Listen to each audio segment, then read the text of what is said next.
ಆ ಯೋಜನೆಗಳ ಲಾಭ ಫಲಾನುಭವಿಗಳಿಗೆ ಮುಟ್ಟಬೇಕು ಅಂತ ಇತ್ತು.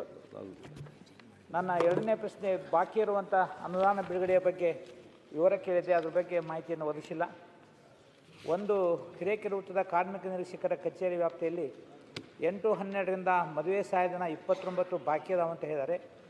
ಬೇರೆ ಯೋಜನೆಗಳ ವಿವರ ನೀಡಿಲ್ಲ. ನಾನು ಮಾನ್ಯ ಸಚಿವರಿಗೆ ವಿನಂತಿ ಮಾಡ್ಕೋತಾ ಇದ್ದೀನಿ, ತಾವು ಕಾಲಮಿತಿ ಒಳಗೆ ವಿಲೇವಾರಿ ಮಾಡಲು ಕ್ರಮ ಕೈಗೊಳ್ಳಲಾಗುತ್ತದೆ ಎಂಬ ಮಾತನ್ನು ಹೇಳಿರಿ. ದಯವಿಟ್ಟು ಎಲ್ಲ ಯೋಜನೆಗಳಿಗೂ ಕಾಲಮಿತಿಯನ್ನು ನಿಗದಿ ಮಾಡಿ. ಯಾಕಂದರೆ ಬಡ ಕಾರ್ಮಿಕರಿಗೆ ಬಹುಶಃ ವೇಳೆಗೆ ಸರಿಯಾಗಿ ಆ ಯೋಜನೆಯ ಲಾಭ ಮುಟ್ತಾ ಇದ್ದರೆ ಈ ಯೋಜನೆಯ ಲಾಭ ಸದುಪಯೋಗ ಆಗೋದಿಲ್ಲ. ಆ ಕಾರಣ ತಾವು ಕಾಲಮಿತಿ ಅಂತ ತೋರಿಸಿದಿರಿ, ಬಟ್ ಯಾವ್ಯಾವ ಯೋಜನೆಗೆ ಎಷ್ಟು ಕಾಲಮಿತಿ ಅಂತ ತೋರಿಸಿಲ್ಲ. ಆದ್ದರಿಂದ ಈ ಎಲ್ಲ ಸಹಾಯಧನ ಏನು ಬಾಕಿ ಇದೆ ಆ ಎಲ್ಲ ಬಿಡುಗಡೆಗೆ ತೀವ್ರವಾದ ಕ್ರಮವನ್ನು ತಾವು ತೆಗೆದುಕೊಳ್ಳ್ರಿ.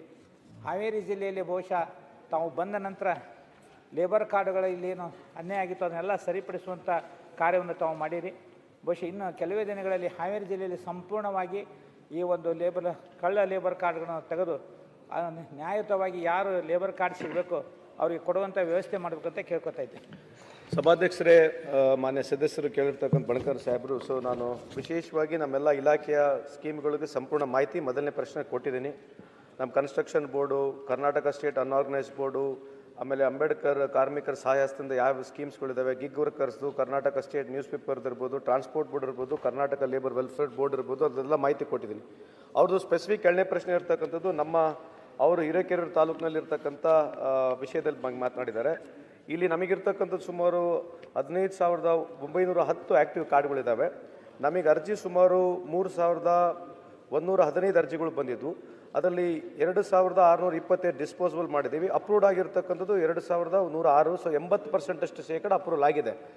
ಅವ್ರದ್ದು ಕೇಳಿರ್ತಕ್ಕಂಥ ಪ್ರಶ್ನೆ ಏನಿದೆ, ಇನ್ನೂ ಉಳಿದಿರ್ತಕ್ಕಂಥದ್ದನ್ನು ನೀವು ನಮಗೆ ವಿಲೇವಾರಿ ಮಾಡಿಕೊಡಿ ಅಂತ ಹೇಳಿದ್ದಾರೆ. ಪೆಂಡಿಂಗ್ ಇರ್ತಕ್ಕಂಥದ್ದು ಕೇವಲ 39 ಇದೆ, ಮಾಡಿಕೊಡ್ತೀವಿ. ಅದ್ರ ಜೊತೆಗೆ ಈ ಟ್ರಾನ್ಸಿಟ್ ಸಂದರ್ಭದಲ್ಲಿ ಏನಾಗಿದೆ, ಅವ್ರು ಕೇಳ್ತಕ್ಕಂಥದ್ದು ಒಂದು ವಿಷಯ ಏನಿದೆ ಸಭಾಧ್ಯಕ್ಷರೇ, ಈ ಕಾರ್ಡ್ಗಳು ಕೆಲವರು ಇದ್ದರೂ ಕೂಡ ಆ್ಯಕ್ಟಿವ್ ಕಾರ್ಡ್ ಇದ್ದರೂ ಕೂಡ ಫೇಕ್ ಕಾರ್ಡ್ಸ್ಗಳಿರ್ತವೆ. ಈ ಒಂದು ಅವ್ನು ಬೆನಿಫಿಷರಿ ಆಗಬೇಕಂದ್ರೆ ನಮ್ಮ ಡಿಪಾರ್ಟ್ಮೆಂಟ್ನವರು ಅಲ್ಲಿ ಹೋಗಿ ಚೆಕ್ ಮಾಡಿ whether is eligible or not ಅಲ್ಲಿ ನೋಡಿಬಿಟ್ಟು ಫ್ರೀಸ್ ಮಾಡ್ತೀವಿ ಕಾರ್ಡ್ಸ್ನ. ಅಂಥದ್ದು ಕೆಲವು ವ್ಯತ್ಯಾಸಗಳು ಬಂದಿರ್ಬೋದು. I will instruct my officers to go visit in personally and see to that if there any such differences has come will resolve ಮಾಡ್ಕೊಡ್ತೀನಿ ಅಂತ ಹೇಳಿಕೆ ಬಯಸ್ತೀನಿ. ಓಕೆ.